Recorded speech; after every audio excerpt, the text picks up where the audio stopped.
प्रारब्ध के सभी दर्शकों को मेरा नमस्कार। मेरा नाम है संदीप आर के सिंह और आज हमारे साथ प्रारब्ध की पूरी टीम, फाउंडर्स सारे के सारे एक साथ, श्री अनिश शर्मा जी और श्री पुष्कर अवस्थी जी, सबको राम राम। राम राम भैया, राम राम। नमस्कार। दर्शकों, आज का जो हमारा विषय है, दर्शकों को प्रणाम। दर्शकों आज का जो हमारा विषय है वो है ट्रंप बाबू और उनकी टीम, और वो किस तरीके से वहां पर अमेरिका में पत्रकारों को हैंडल करते हैं। अब बड़बोलापन तो है और मर्यादाएं तो बिल्कुल नहीं है। ट्रंप स्वयं भी कई सारे अद्भुत शब्दों का इस्तेमाल करते हैं, पर ठीक है। तो ट्रंप की टीम से पत्रकार, वो एक्चुअली प्रेस कॉन्फ्रेंसेस करते हैं व्हाइट हाउस में बैठ के, प्रेस सेक्रेटरी भी होते हैं उनके, जो लगातार सारे ही पत्रकारों के सवाल लेते हैं। और वहाँ अमेरिका में ज्यादातर पत्रकार वामपंथी विचारधारा के ही हैं, या पत्रकारों के माध्यम से ही वामपंथी विचार को बहुत ज्यादा अमेरिका में फैला दिया गया। जाहिर सी बात है, एंटी ट्रंप तो घेरने के प्रयास में सवाल जवाब नहीं होता, वो घेरना होता है। तो एक पत्रकार ने कुछ पूछ लिया, कुछ सवाल, और उसके जवाब में प्रेस सेक्रेटरी को जवाब देना था। प्रेस सेक्रेटरी ने पत्रकार की माताजी का नाम ले लिया कि यह कार्य जो है आपकी माताजी ने किया, कुछ इस प्रकार से। हम सभ्य शब्दों में जो है इस पूरी घटना का विवरण देने का प्रयास करेंगे। सबसे पहले पुष्करदा से पूछते हैं, पुष्करदा, हुआ क्या है? पत्रकार ने सवाल क्या पूछा और जवाब क्या दिया गया? जी देखिए, हंगरी की राजधानी बुडापेस्ट में जो है एक मीटिंग होनी थी, जिसमें कि ट्रंप की और पुतिन की मुलाकात होनी थी। तो उस संदर्भ में बात हो रही थी, तो पत्रकार ने पूछ लिया कि उसको लगता है कि बुडापेस्ट जो है, किसने सलाह दी कि वहां पर मिले, वो ठीक जगह शायद नहीं है अनुकूल। तो उस पे बेसिकली वो जो है जो प्रश्न पूछा गया था, वो जो है व्हाइट हाउस को या कह लिए या राष्ट्रपति ट्रंप को घेरने के लिए था कि बुडापेस्ट पे जो है पुतिन आएंगे, तो जो है क्यों पर्टिकुलर जगह चुनी उन्होंने, जबकि वहां पे जो हंगरी के आप लोग जानते हैं कि बहुत ही एक्सट्रीम राइट विंग सरकार वहां पे है, और ट्रंप के करीबी लोगों में से, राजनेताओं में से गिने जाते हैं। तो ऐसी स्थिति में पोलैंड और को क्रॉस करते हुए जो है पुतिन का आना एक बड़े आश्चर्य की बात थी। तो उस पर जो है उसने जवाब में ये कहा कि ये सुझाव जो है बुडापेस्ट का, ये तुम्हारी माँ ने दिया है। तो इसका अर्थ ये होता है कि बहुत बेवकूफी का सवाल था, जिसका जिसका राजनीतिक या कूटनीतिक मर्म से कोई लेना देना नहीं था। वो बेसिकली एक बदतमीजी भरा, एक बेवकूफाना सवाल एक वामपंथी पत्रकार द्वारा पूछा गया था, और उस पत्रकार ने वैसे ही वह पूछा जो उसकी जिस तरह की आदत उनकी लगी हुई है, जो करते आए हैं दुनिया भर के वामपंथी। तो उसका जवाब उन्होंने वामपंथी की भाषा में ही दिया, और जो कहा उसका मोटा मोटा अर्थ ये होता कि तुम्हारी अम्मा आई थी हमारे ट्रम्प चाचा के साथ जो है रही, और उन्होंने सुझाव दिया। तो बेसिकली ये गाली है एक तरीके से, विशुद्ध भाषा में इसको आप उसे कई तरीके से इसके अर्थ निकाले जा सकते हैं। सवाल इस बात का यहाँ पे ये है कि ये जो जिस स्तर पे व्हाइट हाउस की प्रेस ब्रीफिंग पहुंच गई है, वो एक सवालिया निशान ये खड़ा कर देती है कि क्या आगे की जो राजनीतिक मर्यादाएं और मान्यताएं हैं एक पत्रकार एक राजनीतिक के बीच में, क्या उसके एक नए नए कोडिफिकेशन हो रहा है, नए स्टैंडर्ड सेट हो रहे हैं, या यही एक तरीका है जिस तरीके से पूरी दुनिया में जो है विशेषतः अमेरिकन मीडिया में जिस तरीके से वामपंथी जो है पिछले 3 दशक से अपना दखल बना चुके हैं, जो कि नैरेटिव सेट करते हैं, और उनके लिए सबसे घृणित व्यक्ति कोई है तो ट्रंप है। तो ऐसे, और ट्रंप में भी जो है जब भी इस तरह के प्रेस वालों से बात आमने सामने होते हैं, तो ट्रंप अपनी बात छुपा नहीं पाते हैं, और ट्रंप के अंदर जो वितृष्णा वामपंथ और लिबरल इंटेलेक्चुअल्स को लेके है, वो स्पष्ट सामने उनके शब्दों में आ जाती है, उसमें वो छुपाते नहीं। तो मैं समझता हूं कि एक नया कीर्तिमान स्थापित हो रहा है, और ये शब्दों की लड़ाई से ज्यादा जो है, ये एक तरीके से हमारे लिए भी एक वो है, टेम्पलेट सेट हो रहा है। हम लोग कहते जरूर है कि हम जो है प्राचीन सभ्यता है, हमारे संस्कार है, ये है वो है, लेकिन जो है एक कटु सत्य ये भी है कि संस्कार विहीन प्रजाति के साथ जो है संस्कार से नहीं निपटा जा सकता। तो मैं समझता हूँ व्हाइट हाउस की प्रेस ब्रीफिंग में जो हुआ उसकी मैं आलोचना बिल्कुल नहीं करता हूँ, और मैं समझता हूँ कि उससे उस टेम्पलेट को, आदर्श को स्थापित करते हुए भारत में राजनीतिक लोगों को, जो कि जो है पिछले कई दशकों से वामपंथ के इंटेलेक्चुअलिज्म से, बौद्धिकता से, इनके पत्रकार, इनके नैरेटिव बनाने की क्षमता से आहत होते हैं, जिससे कि ना सिर्फ राजनीतिक विचारधारा पे वो प्रहार होता है, बल्कि स्वयं राष्ट्र और राष्ट्र की जो अस्मिता, जो उसका अस्तित्व है सनातन, उस पर भी होता है। तो समय यही आ गया है कि यहाँ पर ये टेम्पलेट यहाँ पे स्थापित भारतीय, उसका भारतीयकरण होगा निश्चित रूप से, और ये एक आपको रास्ता है कि संस्कार विहीन प्रजाति से आपको जो है उनके ही संस्कारों से को हथियार बना के आपको निपटना होगा। ठीक है, कहने में बुरी बात अवश्य लगती है, लेकिन वामपंथियों ने जिस तरीके से धरातल पे स्वयं मानवीय संवेदनाओं को पहुंचा दिया है, जिस तरीके से उन्होंने हर कुकृत्य को, हर अमर्यादा को उन्होंने जो है बौद्धिकता के नाम पे समाज में स्थापित किया है, और उसकी जो है बराबर जो सब्जेक्टिव होते हुए नैरेटिव सेट किया है, जिससे कि पूरी पूरी हम लोगों की अगली पीढ़ी जो है संक्रमित हो चुकी है। ऐसे में ऐसे राक्षसी तत्व मैं कहता हूं जिनको, उनके संग जो है निपटने का तरीका यही है। उनको आप जो है गीता महाभारत पढ़ के या जो है पुराने संस्कारों को श्लोक पढ़ के जो है आप उनको नहीं कर सकते, क्योंकि उनकी उनकी उनकी जो पराविद्या है या उनका जो मानसिक स्तर है वो उससे बहुत ऊंची की चीज है। तो आपको जो है उसको मारक क्षमता में वही तेजी लानी पड़ेगी जिस तरीके का जवाब व्हाइट हाउस में प्रेस सेक्रेटरी ने उस पत्रकार को दिया।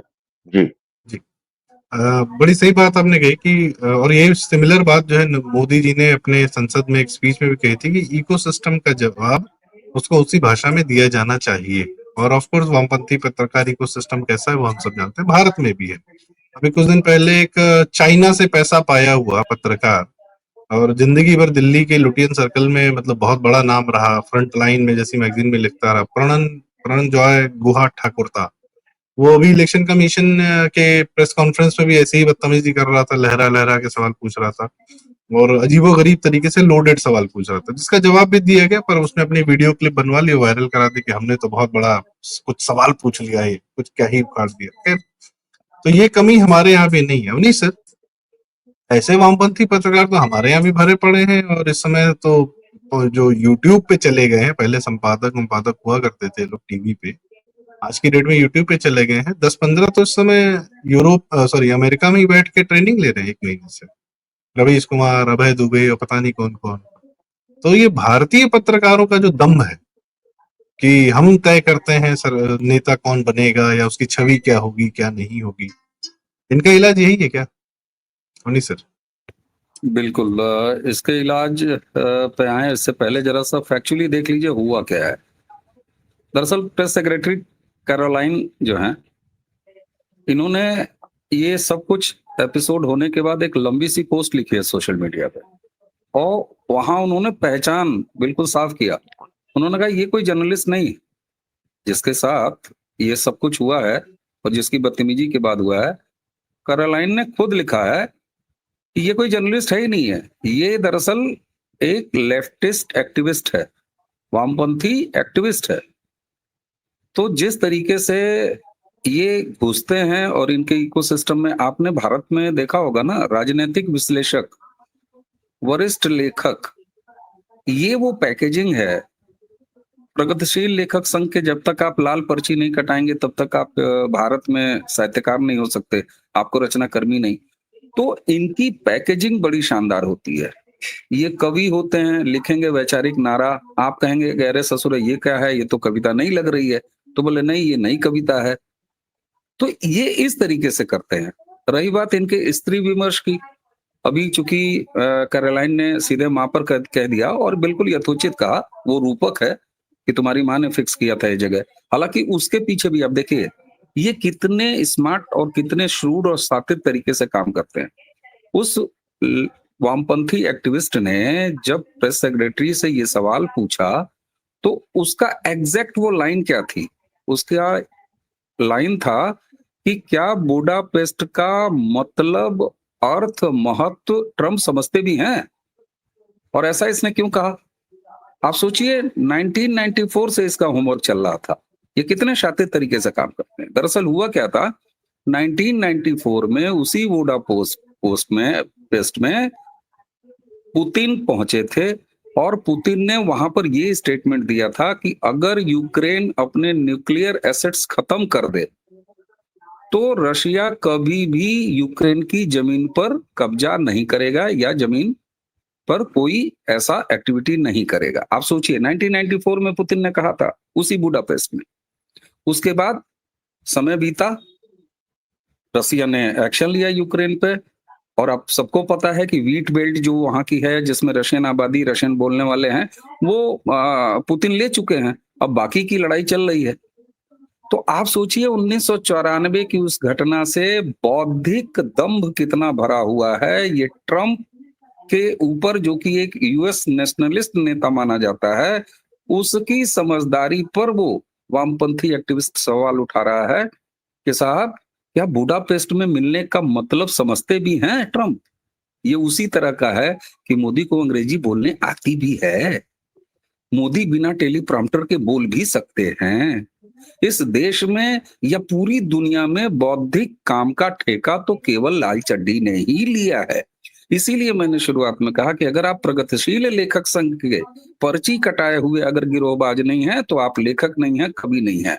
आप अगर इप्टा से आपने अगर अपने रंगकर्म की शुरुआत नहीं की है तो फिर आप काहे के कलाधर्मी? भाई आप कलाधर्मी ही नहीं है। ये वो है जो आपको ग्लोबल दिखाई देता है इन वामपंथियों में। लेकिन एक मजे की बात आप देखिए, चाइना को कम्युनिस्ट कंट्री कहा जाता है ना, चाइना में इनका हाल क्या है? चाइना में ये लेफ्टिस्ट राष्ट्रवादी हो जाते हैं। आप इजराइल का एक बात बता रहा हूं, इजराइल में नेतन्याहू जिस पार्टी से है ना, उस पार्टी का ठीक अपोजिशन वाली पार्टी जो है, जो कि वहां की लेफ्ट पार्टी कही जाती है, सिरजा पार्टी। बहुत सारे लोगों ने सिरजा पार्टी का नाम सुना होगा या गूगल कर लीजिएगा दर्शकों। सिरजा पार्टी एक लेडी ने शुरुआत किया और वहां की एक्सट्रीम इजराइल की वो पार्टी, लेकिन वहां पर वो नेतन्याहू से भी 4 कदम आगे जाके अपने आप को नेशनलिस्ट पार्टी कहती है, जबकि वो लेफ्टिस्ट पार्टी है। वहीं भारत में आप देख लीजिए, भारत में ये रहेंगे यहाँ, खाएंगे यहाँ का, लेकिन जब भारत चाइना युद्ध होगा तो कहेंगे कि शांति सेना वो चाइना से आएगी इंडिया। बहुत सारे लोगों को ये लगता है कि 1971 में शांति सेना के शब्द की शुरुआत हुई थी। नहीं, उससे पहले 62 में ही। पेकिंग दूर है, दिल्ली दूर है, पेकिंग नजदीक है। ये चाइनीज ने कलकत्ता में नारा लगाया था और कलकत्ता में कहा था कि चाइना से शांति सेना आने वाली है, चिंता मत करो, और हम लोग चाइना में चले जाएंगे या जैसे भी होगा भारत पर कब्जा कर लेगा। तो एक चीज मैं आपको बताऊं बड़े साधारण और सहज शब्दों में, वामपंथ चूंकि सो कॉल्ड तरीके से विद्रोह की जमीन पर खड़ा हुआ, भाई लेफ्ट और राइट जो शब्द है ना, फ्रांसीसी क्रांति की वजह के समय ही पैदा हुई जो, तो उसमें विद्रोह, तो अब जो फिलॉसफी विद्रोह से पैदा हुई है उसको हमेशा लड़ने के लिए एक पंचिंग बैग चाहिए, या तो कोई चाहिए जिससे ये लड़े, और अगर नहीं है कोई तो वो फिर खड़ा करते हैं। और खड़ा किसको करते हैं? खड़ा उसको करते हैं जो वहां पर मजबूत होता है। अब अगर इसको भारत के संदर्भ में देखेगा तो भारतीय संस्कृति भारत में मजबूत है तो ये भारत की संस्कृति के खिलाफ हो जाएंगे। भारत का बहुसंख्यक भारत में हिंदू है तो ये हिंदुत्व के खिलाफ हो जाएंगे। ये अपने बाप को ही गाली देके और बाप को ही बर्बाद करके अपनी विचारधारा को पैदा किया है। मार्क्स का इतिहास अगर देखेगा तो मार्क्स का बाप ट्रस्ट, उसको अपनी चर्च छोड़ना पड़ा था, शहर छोड़ना पड़ा था, बिजनेस छोड़ना पड़ा था। तो अपने बाप को बर्बाद करने की कीमत पर मार्क्स ने वो जो है मजहबी किताब इनके लिए लिख दिया। तो ये जहां भी रहते हैं इनका अस्तित्व तभी है जब ये सामने किसी मजबूत व्यक्ति से लड़े, और अगर कोई सामने मजबूत व्यक्ति लड़ने के लिए नहीं है तो ये खुद गढ़ लेते हैं, खुद पैदा कर लेते हैं। और ये स्त्री विमर्श की बात करते हैं, जिनका स्त्री विमर्श केवल नारी देह से शुरू होता है और नारी देह तक समाप्त हो जाता है, ये बात करते हैं। इसलिए अगर इनकी माँ को बखाना है अमेरिकन प्रेस सेक्रेटरी ने, तो बिल्कुल साहब आपने सही कहा था संदीप जी, कि प्रधानमंत्री जी ने जो इस लोकसभा के शुरुआत के पहले भाषण में कहा था कि इकोसिस्टम की उसी की भाषा में जवाब दिया जाएगा, और भारत में दिया जा रहा है। भारत में जी। दिया जा रहा है। मैं 2 घटनाओं का जिक्र कर रहा हूं। गृह मंत्री अमित शाह जी जब लेफ्ट के खूनी आतंकी गिरोह नक्सलाइट माओइस्टों को समाप्त करने का प्रण लिया है और लगातार समाप्ति की तरफ वो बढ़ रहे हैं, और टाइम बाउंड उन्होंने शेड्यूल तय किया है, तो ये इनकी मां नहीं बल्कि इनके माँ बाप और उनके खानदान को तौलना है सांकेतिक रूप से। दूसरी तरफ आप बताइए, लद्दाख में एक लेफ्टिस्ट और बाहरी एजेंडे पर काम करने वाला आदमी, आपने सोशल मीडिया पर देखा होगा, अचानक प्रसव पीड़ा शुरू हुई है पिछले करीब 2 या 3 दिनों से। 22 दिन बीत गए, 22 दिन बीत गए, क्या भूल गए सोनम वांगचुक को? जी हाँ, ये देश अब भूल रहा है। तो ये दुनिया में किनारे लगाए जा रहे हैं, और यही स्थिति उनकी भारत में भी है। इसलिए हमें संतोष होना चाहिए कि अभी तक हम ये सवाल पूछते थे कि क्या हमको ऐसा नहीं करना चाहिए। साहब, हम बड़ी सफलता से भारत में ये कर रहे हैं। जी। बड़ी सही बात आपने बताई कि ये सदैव विरोध का मुखौटा लेकर खड़े रहते हैं, लेकिन रहते सत्ता के पास ही हैं, सत्ता से पोषित होते हैं, सत्ता को बार बार ब्लैकमेल करते हैं विरोध के नाम पर।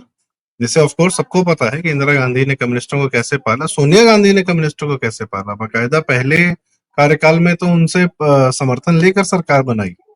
और आपने सही कहा, जब इन्होंने 2009 के चुनाव में भाजपा को किसी तरह से ये तय कर दिया कि भाजपा हार गई है, तब ये वामपंथी गिरोह पूरा लगा कांग्रेस से ही लड़ने और एक अपने लिए नया नेता पैदा करने, जो अमेरिका फंडेड केजरीवाल। तो आप 2009 से 2014 तक देखेंगे तो कांग्रेस से भाजपा कम लड़ रही थी और वामपंथी गिरोह ज्यादा लड़ रहा था, क्योंकि कांग्रेस उतनी वामपंथी नहीं हो रही थी जितना ये चाह रहे थे, जो आजकल राहुल गांधी हो गए हैं। खैर, ये बात सही है। और इनसे बौद्धिकता और इनसे जो है बातचीत या शास्त्रार्थ या व्यवहार के जो है ये कार्य नहीं किए जाने चाहिए, क्योंकि इनको इससे कोई मतलब नहीं है। इनको मतलब है आपने बात बताई कि हमारी अगली जनरेशन, जो पुष्कर दा कह रहे थे कि अगली जनरेशन भी संक्रमित हो गई है, इनको फर्क पड़ता है उस पर नियंत्रण से। उस पर नियंत्रण करना है, यंगस्टर्स पर नियंत्रण करना है, उनको नुक्कड़ नाटक खिलवाना है। सीए एनआरसी में यंगस्टर्स को सामने रख के जो है भारत सरकार को गाली दिलानी है। आपको मैं एक बात बताऊं, एक लड़का है प्रवीण या कुछ ऐसी करके नाम है, और ये वरुण गुरुवर, इनकी एक कविता थी भारत सरकार के लिए, जो ये उन्होंने शाहीन बाग में बैठ के बोल रहे थे ऑन माइक, तू कौन है बे। ये कविता थी इनकी, तू कौन है बे, कि हम कागज नहीं दिखाएंगे। ये भी एक कविता थी और ये भी एक कविता थी, तू कौन है बे। तो ये इनकी भाषा है, खैर अलग बात है। तो पुष्कर दा, आपसे संक्षेप में ये जानना चाहेंगे कि भारत में भी तो है बहुत सारे, रवि शारपा, वायर, वरदराजन, और नाम लेते वाजपेयी, और पता नहीं कौन कौन क्या क्या है, ये उसी गिरोह के। तो ये हाशिए पर ये इग्नोर करके हाशिए पर डाले गए हैं। क्या यह भी एक व्यवहार है या इनको इग्नोर किया जाना उचित है, या इनको भी यही व्यवहार दिया जाना चाहिए जो प्रेस सेक्रेटरी ने दिया है, क्योंकि हरकतें इनकी भी जूता खाने वाली है। जी। देखिए, सभ्यताओं का अंतर तो होता ही है। हमारी भारतीय मूल सभ्यता है, अमेरिका का पाश्चात्य सभ्यता है, यूरोपीय सभ्यता से दूसरे यूरोप के गमले से हटके जो है एक नई जगह पे गए। 600 साल का इतिहास है, तो वहां सब चलता है, ठीक है। हमारे यहाँ इसलिए देरी से सब कुछ होता है, स्लो मूविंग है। स्थायित्व की तरफ जाना है, स्लो मूविंग जाना है। हमारा जो है चालू हुआ है 2014 से हुआ है। हम अभी इस पे नहीं जाते हैं कि हमारे राजनेता क्या करते हैं, राजनीतिक दल क्या क्या बोलते हैं। हम आपस में बात करते हैं, हम तीनों की बात करते हैं। 2014 में हमारे आपके ऐसे लोग कितने लोग थे, या जिस भाषा का हम आज प्रयोग बड़ी स्वतंत्रता से बिना किसी हीन भावना के हम इन वामपंथी कुत्तों के लिए यूज कर लेते हैं। 2014 में ना लिख पाते थे ना क्या था, तो हम तब भी बौद्धिकता के शरण में जाते थे, शब्दों का चयन करते थे, हमें क्या कहना है। इस 11-12 साल में, 12 में हम उस धारा से आगे निकल चुके हैं। यही हमारे राजनीतिक नेतृत्व ने हमको सिखाया है। राजनीतिक नेतृत्व, हर चीज राजनीतिक नेतृत्व की तरफ से आए, ये बिल्कुल स्थायित्व का तरफ इशारा नहीं करता। फिर वो उनकी इच्छा होगी, राजनीतिक नेतृत्व का राजनीतिक मामला हो जाएगा ना। वामपंथ समस्या समाज की है, राजनीतिकों की नहीं। राजनेता तो आएंगे चले जाएंगे, दल आएंगे रही जाएंगे। अब आज कांग्रेस पसंद है, कल आज नहीं पसंद है, कल पसंद आ जाएगी। लेकिन ये विषबेल है। ये जो जिसका कार्ल मार्क्स का आप ये नाम ले रहे हैं, जिस किताब से सजन हुए हैं, जिस तरह इस्लाम में कुरान है, जिस तरीके से बाइबल में बाइबल ईसाई का मजहब की है, उसी तरह से वामपंथ एक मजहब है जिसे कार्ल मार्क्स ने लिखा। कार्ल मार्क्स ने जो लिखा वो किसान और मजदूरों के लिए नहीं लिखा। मैं समझता हूं Karl Marx was the pure hardcore capitalist, जो चंद लोगों को हाथ में सत्ता देता है और सभी सारी और जिस बाकी जनता जो उसको उस नेताओं को फॉलो करती है, उनके संदेश होता है कि तुम्हारा काम केवल प्रोड्यूस करना है। जिस तरीके से इस्लाम में महिला जो है प्रोड्यूस करने की मशीन है, उसी तरीके से वामपंथ के लिए ये मजदूर और किसान, ये जो टेम्पलेट उन्होंने कर रखे हैं, नाम दे रखे हैं, ये उनके लिए हीरा मोती है, बैल है, जिसको हाँकेगा पोलिट ब्यूरो का मेंबर या उस इलाके का कम्युनिस्टियाई। ये प्योर कैपिटलिज्म है। आज चाइना क्या है? चाइना कार्ल मार्क्स के कम्युनिज्म का बिल्कुल, हम लोग कहते हैं कि कैपिटलिस्ट हो गया। अरे नहीं भाई, टोटलियन सरकार जब आपकी आती है, जिसको कि अप्रूव करता है लेनिनवाद, स्टालिनवाद और कार्ल मार्क्स, जब वो आता है तो फिर जो है चाइना ही होता है, जब धन कमाने लगता है। रशिया धन नहीं कमा पाया, वो उतना नहीं समझ पाया जितना माओ से तुंग के बाकी जनरेशन चीनी समझ गए। आज पुतिन क्या है रशिया में? तो टोटलियन सरकार कार्ल मार्क्स उसी तरफ ले जाता। तो हम जिसकी बात कर रहे हैं, हमने एक परिवर्तन देखा है 1 दशक का, जिसमें संख्या बल कितना, इतना तो संख्या बल हुआ कि हम लगातार 3 बार राज सत्ता पे हैं। 3 बार सीट की संख्या में मत जाइए, वो जब सीट पे जाएंगे तो फिर वो एक इलेक्टोरल प्रोसेस होता है। आत्मा क्या कहती है? भारत की आत्मा कहती है कि इस विचारधारा को यहाँ पर प्रज्वलित रहना है। ये अगले, मेरा विश्वास है कि अगले 1-2 दशक तक चलता रहेगा। तब तक चलता रहेगा जब तक भारत का विपक्ष भी इसी विचारधारा को स्वीकार नहीं कर ले। जिस तरीके से इजराइल में, जो अभी अवनीश ने कहा कि वहां की लेफ्ट पार्टी से जो है, लेफ्ट पार्टी है, वामपंथी कहती है, सब कुछ है, लिबरल भी है वो लोग भी, लेकिन जब राष्ट्रवाद का मुद्दा आता है वहां कोई कंपेयर वो नहीं है, कॉम्प्रोमाइज नहीं है। जिस दिन विपक्ष इस तरह का विपक्ष आ जाएगा तो कोई भाजपा कोई अमृत तो लेकर आई नहीं है। ये परिवर्तन की जरूरत। तो जो हो रहा है ना, यही हो रहा है, इस परिवर्तन चल रहे हैं। राजनेता, क्योंकि हमारी एक अपनी मौलिक सभ्यता है, तो मैं नहीं समझता कि हमारे राजनेता हो जाए। लेकिन जिस तरह तुमने इशारा किया, कई यूट्यूबर बन गए, उनकी हालत वैसे वही हो गई है। उन्हें आप उनके वॉल पे जाइए, उनको जो जिस भाषा का उन्हें सामना करना पड़ा, कईयों ने तो अपनी प्रश्न कमेंट सेक्शन ही बंद कर रखा है। क्यों बंद कर रखा है? इसलिए कि उनको मालूम है, लेकिन वो भी एक संक्रमण रोग से ग्रसित है, उनके पास कोई दूसरा तरीका नहीं है। और आपको ये हौसला देता है जब कोई विचार शट डाउन कर देता है, शटर गिरा देता है अपनी दुकान का, कि हमें सुनना नहीं है, कस्टमर कंप्लेंट का हमने सेक्शन बंद कर दिया है। ये आपकी पहली जीत है, ये हम लोग जीत चुके हैं। इसलिए वहां पर किस भाषा में बात की गई, क्या उत्तर दिया गया, ये तो रोज ही दिन रात हो रहा है। तो बस यही है कि इसका जो नेक्स्ट होता है, इस धारा के और आगे जो धारा जाती है, वो सड़क में जो है, सड़क में घसीटा घसीटी होती है। वो भगवान ना करे कि वो समय आए जो जिसकी बड़ाई कल्पना या आशा भारत का विपक्ष करता है कि उनको सही। ये नहीं मालूम है कि ये बिल्कुल हाराफिरी है। जिस दिन स्थिति वहां पहुंच जाएगी तो उस दिन में घसीटने, सड़क पर घसीटे यही लोग जाएंगे, इसमें कोई जी, मुझे जी, शक नहीं जी। जी। नहीं, सड़क की बात आपने की, मैं अवनीश सर के पास आना चाहता हूँ कि सड़क पर तो वाकई में कई सारे वामपंथी पत्रकार आपको दिखेंगे नहीं, और जो दिखते हैं अजीत अंजुम जैसे, वो अपने खुद के वीडियो में जनता उनको किस प्रकार से काउंटर कर देती है उनको, और यह भी दम्भ रहता है कि हम दिल्ली से उतरे हैं, अब हम जा रहे हैं समझने पब्लिक को, और हम 2 दिन में समझ जाएंगे और हम बता देंगे कि जनता क्या कह रही है। भाई वो जनता जो सड़क पर है वो इन लोगों से कहीं ज्यादा समझदार। तो अवनीश सर, ये लोग क्यों नहीं उतरते सड़क पे? इनको असलियत अपनी पता है कि घसीटा घसीटी हो जाएगी इनके साथ, एक्सपोज नहीं, हो चुके हैं पूरी तरीके से। ये जी, इसलिए नहीं सड़क पे उतरते कि भारत में राष्ट्रवादी इनसे पहले और बहुत तेज गति से सड़क पर उतर चुका है। सही बात, आज ही वाह, मेरे बड़ी बात। फेसबुक ने मुझे याद दिलाया कि आज के 10 साल पहले मैं क्या कर रहा था। तो आज के 10 साल पहले की मेरी पोस्ट ने मुझे याद दिलाया सोशल मीडिया के कि अवार्ड वापसी गैंग जब सक्रिय था नरेंद्र मोदी के सत्ता में आने के बाद 2015 में, तो साहित्य अकादमी के नीचे जो है वो भारत का राष्ट्रवादी प्रदर्शन कर रहा था और ये कह रहा था कि शर्म करो, जल्दी से तुम्हारी मानसिक अवस्था ठीक हो जाए, अवार्ड वापसी जो है ये ड्रामा है और ये स्पॉन्सर्ड प्रोग्राम है। तो सड़क पर उतर चुका था। उससे पहले सड़क पर और उतरा था, वोट देने के लिए उतरा था 2014 में। इसलिए जब ये कहते हैं कि बांग्लादेश दोहरा दो, नेपाल दोहरा दो, जेन-जेड यहाँ तैयार हो जाओ। अरे भैया हमारे यहाँ जेन ए से लेके एक्स, वाई, जेड तक उतर चुका था।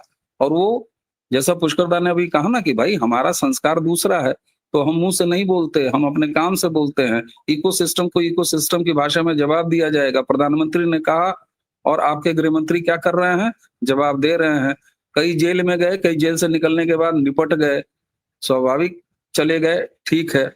लेकिन जिनको गोलियों से निपटाना हो रहा है, उनको गोलियों से निपटाया जा रहा है। ये यहीं हो रहा है ना, इसी भारत में ही हो रहा है ना। सोनम वांगचुक को ये पोस्टर लहरा-लहरा के याद करा रहे हैं कि 22 दिन हो गए हमारे राजा जी जेल में सजा काट रहे हैं। क्या आप भूल गए? देश भूल चुका है भाई, तभी ना याद दिला रहे हैं। आप ये समझिए ना, सड़क पर हम्म, भारत कब नहीं उतरा है और आप इन छोटे-छोटे पिस्सुओं की क्या बात करते हैं? राजदीप सरदेसाई के साथ भारत की धरती के बाहर क्या हुआ था? पकड़ लिया था ना गला, लपेट लिया था ना कॉलर। तो एक चीज़ मैं आपको बताऊँ, अभिव्यक्ति की स्वतंत्रता के नाम पर जो ये तमाशा करते रहे हैं, स्त्री विमर्श के नाम पर जो ये नारी देह नापते रहे हैं, युवाओं के विद्रोहीपन को और उसको लोकतंत्र बता के, उसको क्रांति बता के, ये जो नीम और धतूरे की गोलियां चखाते रहे हैं, ये दूसरे को कहते हैं, इनकी किताब कहती है, जो लिख के गया इनके रिलीजन के लिए, कि साहब जो है धर्म अफीम है और ये दुनिया भर को धतूरा अपने फिलॉसफी की पिलाते हैं, चरस अपने फिलॉसफी की पिलाते हैं। दरअसल इनकी धूर्तता वो खुल चुकी है। और एक चीज बताऊं, इनकी धूर्तता कब तक नहीं खुली थी? जब तक ये कांग्रेस के साथ लिविंग रिलेशनशिप में रहे। हम्म, इनकी जब तक लिविंग रिलेशनशिप इनका इनका इनका ट्रेंड देखिए ना, नेहरू के समय से इनका ट्रेंड देखिए आप। 4.5 साल बेडरूम शेयर करना पॉलिटिकल, कांग्रेस के साथ सोना, सत्ता के मजे लेना, और सबसे बड़े मजे बात, ये इतने बड़े कलंक हैं भारत के संदर्भ में कि इनको शर्म आनी चाहिए कि अपने नाम के आगे लेफ्टिस्ट लिखते हैं और वामपंथ लिखते हैं। 1947 में भारत जब कथित रूप से आजाद हुआ, पंडित नेहरू की सत्ता, और हमेशा से ये नेहरू के सत्ताई छायावाद में कुकुर की तरह, कुत्ते की तरह, पालती कुत्ते की तरह लौटते रहे, उनकी बोटियां दी हुई खाते रहे नेहरू की। अकादमी में गए, यूनिवर्सिटियों में गए, दुनिया भर में गए और बौद्धिक, सो कॉल्ड बौद्धिक जो बाजार था उसके ऊपर कब्जा किया। और ये बेशरम अपने नाम के आगे लेफ्टिस्ट लिखते हैं, जबकि भारत में तो भारत का राष्ट्रवाद 1947 से लेफ्ट में रहा है भाई। उसने गरीब गुरुआ के साथ किया है, पॉलिटिकल विपक्ष में वो रहा है। अटल बिहारी वाजपेयी से बड़ा वामपंथी भारतीय संदर्भ में कोई और हो तो बता दीजिए मुझे। भारतीय जनता पार्टी से बड़ा कोई पॉलिटिकल पार्टी, असल लेफ्ट, जो कि भारत के गरीब, पिछड़े, मजलूमों की आवाज बन के सत्ता से बाहर रहा हो, तो बताइए सत्ता के खिलाफ कौन खड़ा रहा? वही ना लेफ्ट है। तो भारत के संदर्भ में ये धूर्त है। इसलिए 2014 को मैं सांस्कृतिक क्रांति कहता हूं। इसीलिए ये 5-5 साल की सरकार नहीं चुनी जा रही है साहब, 5-5 साल की सांस्कृतिक सभ्यता का पुनर्स्थापन हो रहा है। इसलिए अब ये न उतरने की हिम्मत करते हैं, और अगर ये उतर भी जाएं तो आप मुझे ये बताइए कौन पूछ रहा है इनको? अभी पुष्कर दा ने कहा तो, और पुष्कर दा ने कहा कि 2014 से पहले अभिव्यक्ति के मामले में हम लोग कहाँ इतना खुल के बोलते थे। बिल्कुल सही बात है। 2012-13 में आप आइए, उसी फेसबुक पे कब्जा था साहब इनका, लेकिन 13-14 के बाद जो है 13 से ये सिलसिला शुरू हुआ, और मुझे गर्व होता है, मुझे संतोष होता है, फक्र होता है अपने आप पे भाई साहब कि उसमें गिलहरी प्रयास हमारा भी है। पुष्कर दा जैसे लोगों से हमारी मुलाकात कहाँ हुई? वहीं हुई। बाबा रामदास जैसे लोगों से मुलाकात कहाँ हुई? उसी फेसबुक पे हुई। और ऐसे तमाम राष्ट्रवादियों से मुलाकात हुई।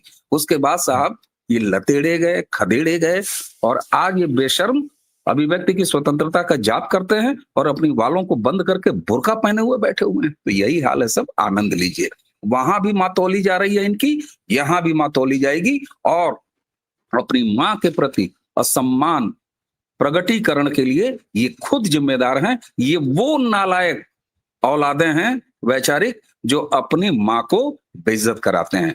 तो बिल्कुल नहीं, सही बात कह रहे हैं आप। 10 साल पहले वो यही बिहार चुनाव चल रहा था और असहिष्णुता की डिबेट इन लोगों ने शुरू करा दी थी कि भैया मोदी सरकार आते ही पूरा हिंदू समाज असहिष्णु हो गया, इंटॉलरेंट हो गया। हम लोग सोच रहे भाई साहब हम लोग और कब सोशल मीडिया से ही कैसे लाखों लोग उतर गए थे राजपथ पर, वो भी तो देखा हाँ, इस देश ने, वो भी तो देखा इस देश ने। वो लेबलिंग की थी इन्होंने, और तो इसीलिए ठीक है। कह रहे हैं और ये क्या सड़क पर उतरेंगे? राष्ट्रवादियों ने नंबर 1 ले लिया है साहब 2013-14 से, हाँ, वो लगातार सड़क पर सही है, और 5 साल सही। में एक बार हमारी जनता भी सड़क पे होती है, टों टों दबाती और है। ये लोग सड़क पे तभी उतर पाए बेचारे जब देश में लॉकडाउन लगा था, तब ये शमशान में जाके बैठकर बरखा लाशों की फोटो और इस प्रकार के कार्य कर रहे थे। वही वही कि भारत की इमेजेस, भारत की गरीबी, भारत को बेचना है, वह कार्य इन्होंने लिटरली किया है। तो अब नहीं कर पा रहे, यही तकलीफ है। इसलिए अमेरिका में जाके बैठे हैं कुछ लोग इस समय, और भारत की पत्रकारिता पर अमेरिका में बैठ के विचार विमर्श हो रहा है।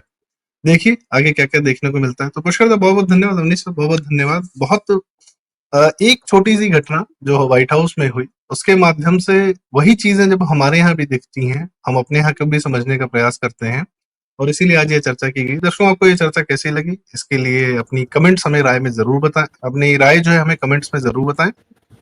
वीडियो लाइक करें, शेयर करें, आपके माध्यम से बातें दूर तक जाती हैं, हमें भी आपका स्नेह मिलता है।